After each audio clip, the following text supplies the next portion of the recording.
Hi witches! So we are officially a week into February and I hope everything is going well for you. Today we're going to chat about some healing herbs for self-care.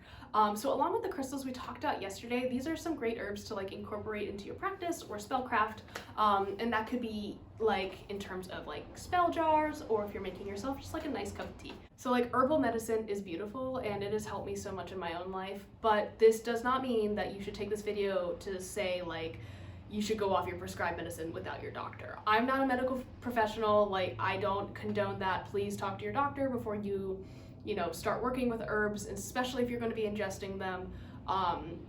And just to make sure that if you are on any medication, they're not going to interact with that, because I don't want anyone getting sick. So again, I'm not a medical professional. Please consult someone who has gone to medical school, because I certainly have not. I can barely add, So the first herb I'm going to talk about is common sage, and just so you guys know, white sage, or just to remind you guys, white sage is the endangered version, I guess, of sage. So you can 100% use common sage. You can usually find it at the grocery store and stuff, but white sage is not only part of a closed practice, but it is endangered. So please do not use this. But anyways, common sage really helps with purification of the body, the air and space around you, longevity, protection, alleviating sadness, and actually wishes. So some people dry sage leaves and write wishes on them and burn them, and the smoke brings your wishes out into the universe, and it's a very beautiful thing. You can also do that with bay leaves, but sage is cool too.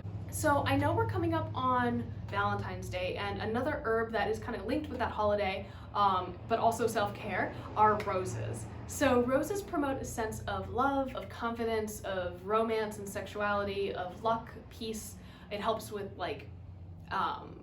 good dreams, in promoting trust and feelings of trust, as well as enhancing beauty. So one of my favorite ways to incorporate that into my practice is to use a rose water toner, which you can literally get at Ulta or Sephora.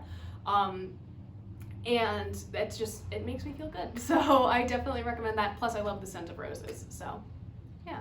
Okay, so the next herb we're going to talk about is peppermint.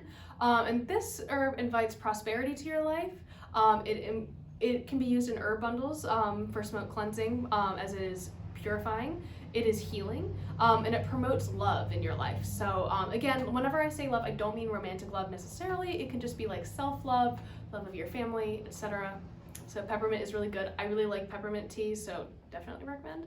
And it's really easy to find. Moving right along, we have lavender. And lavender is one of my top favorite herbs ever. I love the scent. If I could smell like lavender every day for the rest of my life, I would. Just naturally, if I could just smell like lavender naturally, that would be great. But lavender is good for promoting love of all kinds, romantic or otherwise, like I said. It promotes luck. It helps you with restful sleep. It is purifying. It is really great for dream work. So if you are trying to, again, learn or work in the astral realm or a lucid dream or anything, lavender can kind of help make that process a little bit easier. Next is chamomile, which is another one of my favorites. I really like the way chamomile looks. It's just a really cute, beautiful flower. Chamomile helps with purifying your space and dispelling negativity. It promotes sleep and helps with meditation. So you can literally get sleepy time tea, and that has chamomile in it.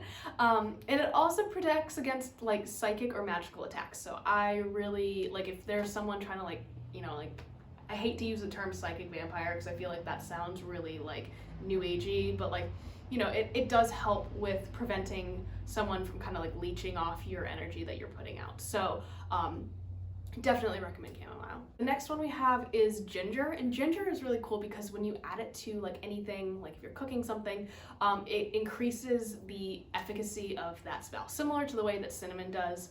And it not only increases your energy, but it also promotes a feeling of self-worth.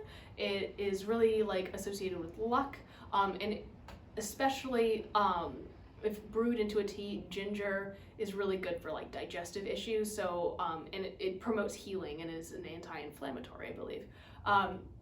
So I 10 out of 10 recommend ginger. I really like ginger tea and I drink it frequently. So yeah, definitely try out ginger.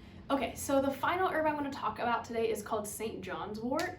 And this one is really good for easing stress, like maintaining emotional balance. It's an anti-inflammatory, so it's like good for your body. It promotes healing. It is a mood booster, but it is also somewhat sedative, so it kind of just like chills you out a little bit.